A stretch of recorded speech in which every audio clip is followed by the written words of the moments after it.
Namaskar, welcome back to Media Scan, your weekend dose of headlines, controversies and perspectives. Viewers, Operation Zindagi, which not only helped to bring out those trap workers at the Silkyara tunnel collapse incident, but has ensured that each of them has reached their respective homes safely and in good health, has now become a kind of a copybook example of how to manage a disaster operation in our country. As the Prime Minister has pointed out, this needs to be taught in schools and institutions which study the complex subject of disasters to know how coordination, patience, resilience, and good planning can help surmount the worst of challenges. So, how was this unthinkable achieved?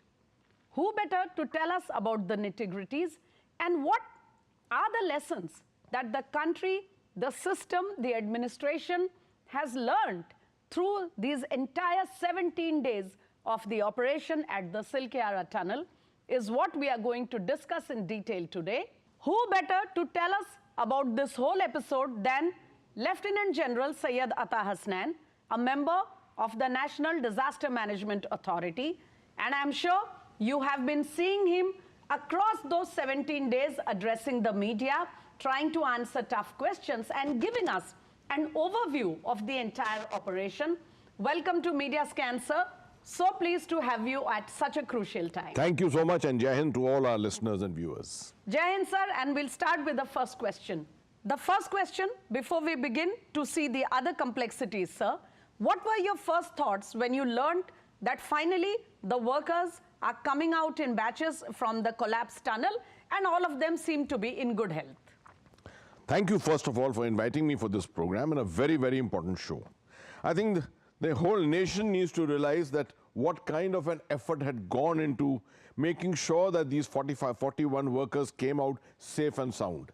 For me personally, and for many of the people who were here or at the site, we were waiting for the 41st worker to come out, be safe, be transported through the excellent medical infrastructure which had been created by the health department of the Uttarakhand government, take them to the AIIMS, All India Institute of Medical Sciences at Rishikesh, ensure that they are finally absolutely healthy, and then release them. That would be the culmination of the entire operation. Right. That was the thought process which I had. Sir, you mentioned about the cooperation of the medical departments and how they prepared, outside for the time when they would come out. But actually, almost 24 agencies, we are told, were involved, including them at least half a dozen PSUs from various states. And then there were experts who had to be brought here from other countries to give their expertise and professional experience, etc. We have been seeing, sir, for a long time that even a kind of cooperation between two agencies or departments often becomes a cause of trouble.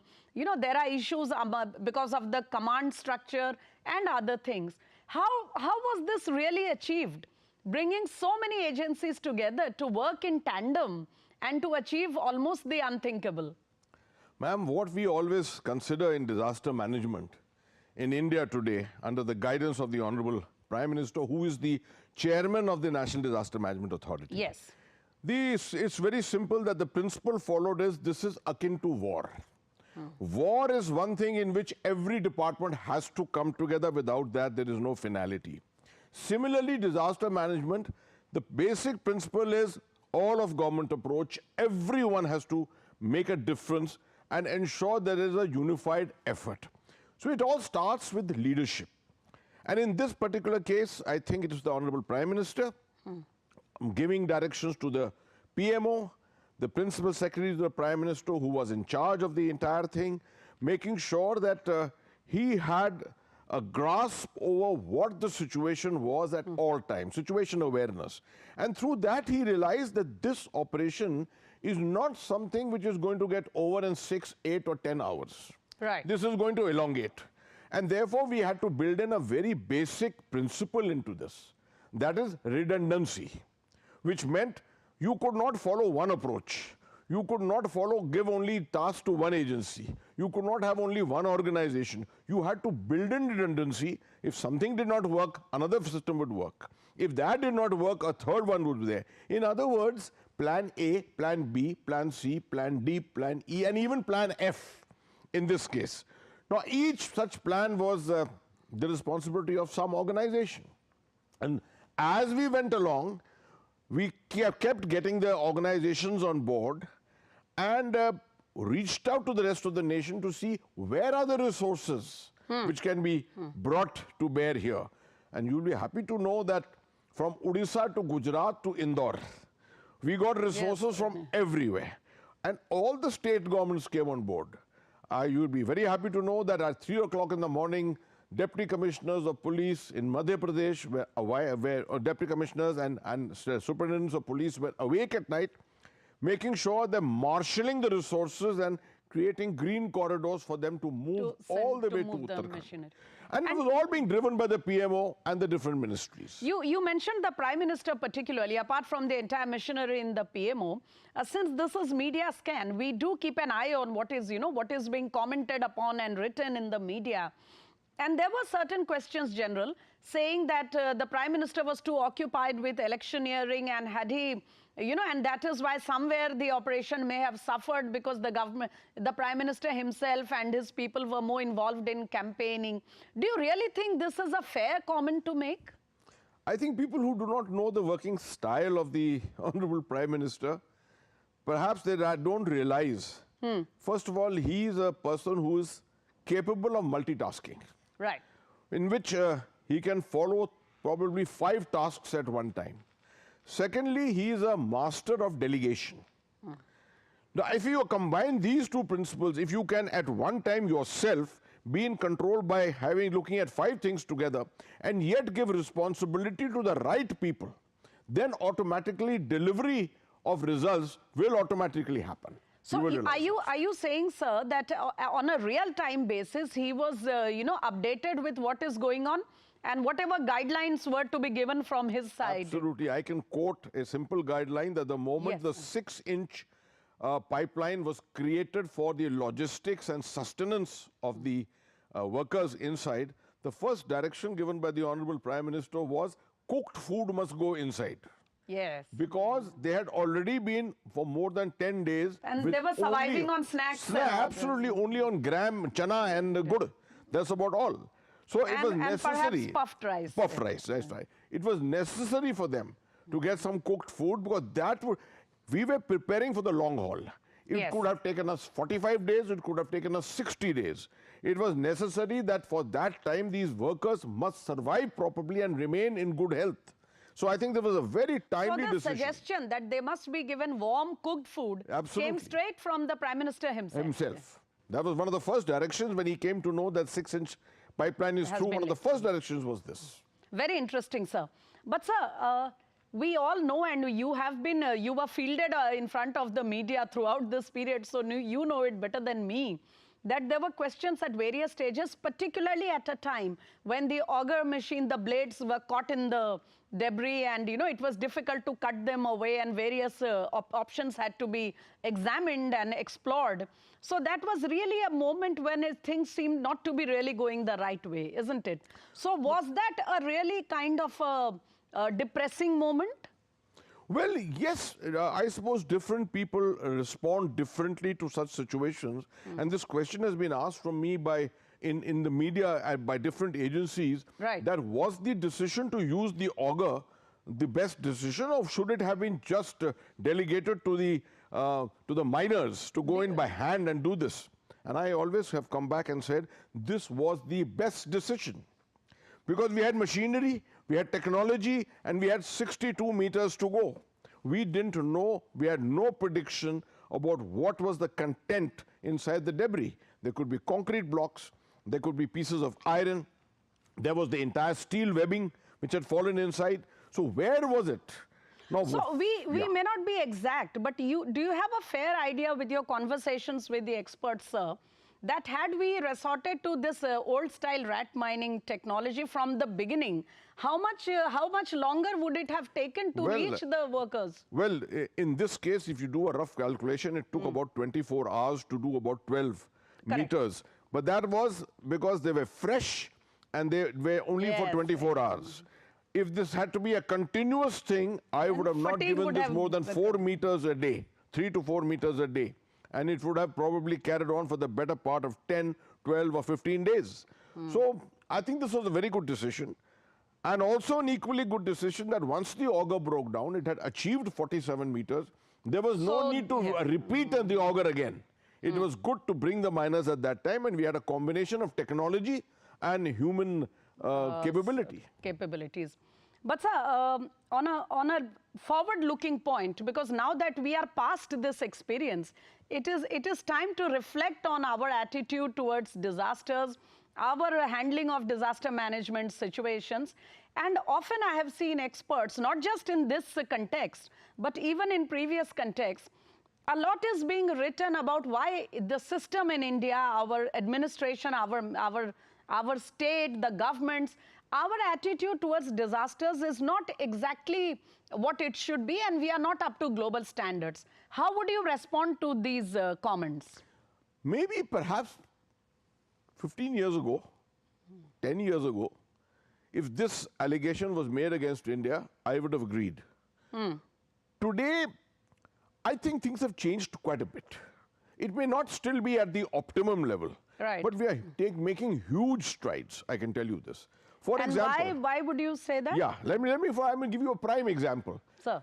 The 13th working group of the G20 was first time adopted, and it is in India's chairmanship that the 13th group was on disaster risk resilience. Right. Right? It has never been done. There were 3 meetings of this group, which were held in Gandhinagar, Mumbai, and in Chennai. And we had consensus in that. I'm looking at this from the international level. I'm also saying that in 1999, when the Odisha cyclone came, we had over 10,000 fatalities on the coastline. When the Biparjoy cyclone came only 5 months ago, we had 0 fatalities in Gujarat. Yes, the entire place had been evacuated. You see a scientific approach, organization, infrastructure, preparedness, going through the whole cycle of disaster management, preparedness, which includes mitigation also, response capability, build back better, response and then build back better. And to what would you attribute this change of in preparedness as well as our entire outlook towards such situations? One of the triggers for this, there's no doubt, was the 2016 Asian Ministerial Conference, in which the Honorable Prime Minister gave out his talk and included what is called the 10-point agenda on disaster risk mitigation or disaster risk resilience, DRR as it's called. And that has become a mantra around the world. Unfortunately, in India, a lot of people do know it. It's there on the NDMA website and places like that, but it has not yet been taught sufficiently in schools and colleges. Lots of progress is going on this at the moment, but if you go through this 10-point agenda, almost every issue of disaster management is comprehensively covered there. The best thing is there some progress in preparing this curriculum for our students so that they are more sensitized to and prepared for such situations? Of course, that's a part of knowledge management. And besides that, there is a school curriculum also, which is very much in place to make sure that they are better aware.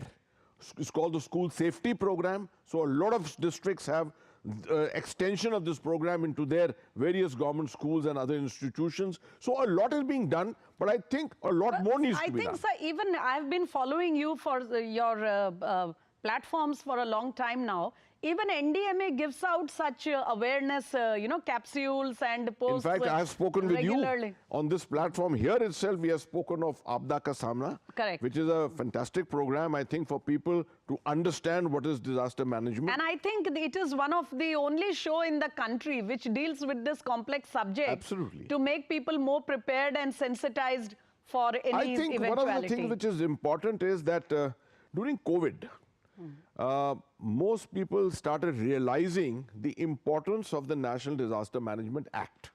Almost everything was, the empowerment of the government was done by bringing into effect the National Disaster Management Act of December 2005. And from there, slowly people started realizing that National Disaster Management Authority, of which I have the proud privilege of being a member, and the chairperson of that is none other than the Honorable Prime Minister, that this is an apex body which is looking after almost every facet of disaster management. And we are the ones who are trying to reach out to people to make them much better aware of this very important subject. So while we are on the subject of disasters in general, sir, I would also like to know, every important turn in life comes with some lessons. So I am sure we have learned some lessons, not just, in the context of tunnels, but generally about accidents or disasters, which also includes sensitivity towards the ecology. So what would you say are the 1, 2, or 3 major lessons that we and the entire mechanism system has been able to learn from these 17 days? I think the public needs to be aware of this fact that the 10th point in the 10-point program of the Prime Minister is actually on lessons learned. That every disaster, the culmination of every disaster should be with a full analysis, a full understanding, mapping out of all the lessons learned, and then creating the guidelines. And for the future. Have we started that process? Absolutely, we've already started it. With regard to Silkyara? Yes, this morning itself I was on the job doing this. And perfect. As you very correctly said, there were over 24 organizations in this, more than 6 public sector organizations in this. All of them are coming on board. This is a system that the NDMA follows. In the next 1 week to 2 weeks, we'll have all the inputs coming in. Then there will be a meeting of this. There'll be an analysis and a full synthesization of all the things which have happened, and then we will draw out the lessons, publicize them, and look for guidelines for the future. We do not have guidelines on tunnel rescue at the moment, but I'm sure with this, in the next couple of weeks, we should be able to come out with it. Sir, now that you mention it, I am reminded of some news reports before shooting our media scan, and we learned that, there's some SOPs are being drawn out about construction of tunnels, about the feasibility, etc., and all aspects related to tunnels and their construction and maintenance. Is that correct? Absolutely. This will be reviewed thoroughly. This always invariably happens after a major disaster of this kind, where you may have the best systems with you, but you always can improve upon them. So the process of analysis will be done. My simple principle that I have been explaining to the media and everyone is that when you have a crash of an aircraft, you do not stop aviation. When you have a ship going down with all the containers or with passengers, you do not stop trade. So similarly, you do not stop tunneling. From Arunachal Pradesh to Ladakh, we have got tunneling going on. But sir, there are lots of doomsday predictors, who are saying that this and this should not have been built in the first place. No, I'm not in agreement. The responsibility is not with the collapse, it is about the fact that we are undertaking these projects. You see, scientific pitfalls will take place. Knowledge, man will always keep gaining more and more knowledge. From this, I'm sure lots of lessons, not just of disaster response, but the actual scientific aspects of tunnel construction will emerge from this to make sure that we have absolutely zero. There should be no disasters ever in the future. Ever. If you just stop tunneling, what is going to happen to the hill states? What is going to happen to the infrastructure of the hill states? The development that we are looking at of areas, people who are living across mountain ranges. So stopping work is not an option. That's not the answer. The answer is better technology. Let's spread the net out and go around the world. Whoever has got the best technology, let's take it on board. I can give you an example that right in this particular incident, the government of India didn't stop at our own borders. We were looking internationally. Yes. We brought in the best experts from abroad. We were constantly in touch online with the experts who did not come in out here. So and besides that, any and everyone who had a suggestion. I can tell you my mobile phone was jammed throughout. Any and everyone who had a suggestion was calling and saying, why don't you try this? Why don't you try this? I think that's the way forward. That's the way forward. Sir, since you were fielded to deal with the media during this entire operation time, I'm not sure if you had the time. It was a hectic period for you, but there were lots of comments and posts on the social media that we were scanning. And there were a lot of questions about, trying to bring in spirituality into the whole thing, and how this is about engineering and ecological balance, and why it gives so much thrust on having a temple, and even the experts trying to bow to the gods, trying to say that this is not the way a country with a scientific temper should respond. What are your thoughts on these comments? We started this discussion between you and me by drawing a parallel of disaster management with war. We are a modern army. I belong to a modern army, retired from it now. I can assure everyone who's listening to us, who's viewing us, that this most modern army also believes in divine intervention. When I go with my troops, I belong to the Garhwal Rifles. Yes. And my troops are from the same area, Uttarkashi, Uttarakhand. Deeply religious.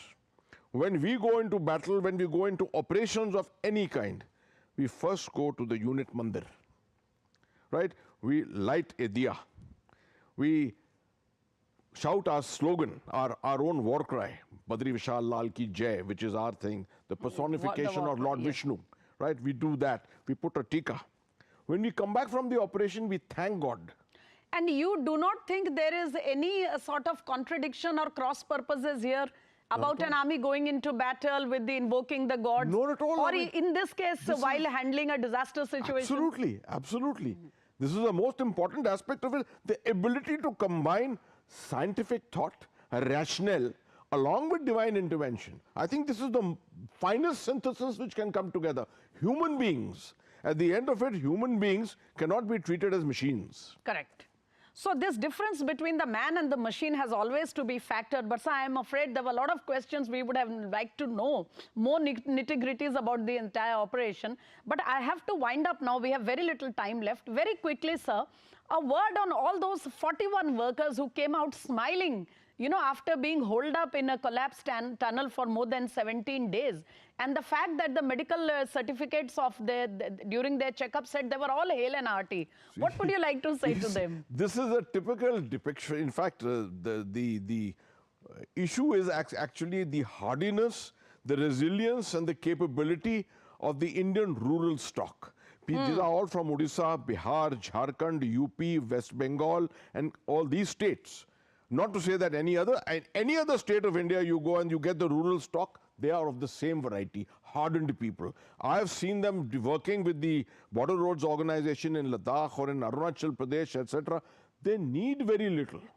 And that is why I personally, while I was looking after this whole issue, I was advising people that yes, be conscious of this fact that you are dealing with people who are extremely hardy. So while you're trying to hurry up, don't take risk. Don't take risk, because if you have to elongate this operation by 3 days or 4 days or 5 days, it's not going to affect the people inside. They are so hardened. They are getting their meals now. After 10 days, they were getting cooked meals based on the Prime Minister's orders. So they will just come out smiling. They will come out absolutely hale and hearty. And I think that is exactly what amazed all of us, sir, when the first batch of workers came out of the trapped tunnel and we saw them walking out so well and so fit they were looking. It was impossible to think that they had been holed up in a place for 17 days in such challenging conditions. But on that note, General, I am afraid we'll have to put a stop to this conversation. We've learned a lot despite so much of carpet coverage. We've still managed to get a few very interesting snippets and information from you. We hope we'll come out with those SOPs and lessons, as you said, very soon. That assurance so that I give you. There will never be any more Silkyara in future, and development will have a chance. Thank you very much, sir, for finding the time to come to our studios. Thank you. And discuss all these issues on Media Scan. Jai Hind. The nation was hooked to what is happening in Silkyara for more than 17 days. Now that all those trap workers are hale and hearty and they have reached homes to join their families, it is time to speak a word about the resilience, the hardiness and the healthy attitude, the positivity, the patience of all those workers. At the same time, the nation must remain always grateful to all the agencies who not only buried their egos, but they gave their best in order to make this operation a complete success. Of course, with the able guidance and the real-time leadership that came from the Prime Minister's office and the Prime Minister himself. On that note, viewers, we'll be waiting to see what new SOPs come out to ensure that there are no more Silkyaras in future. Until then, it's a wrap-up on Media Scan. Namaskar.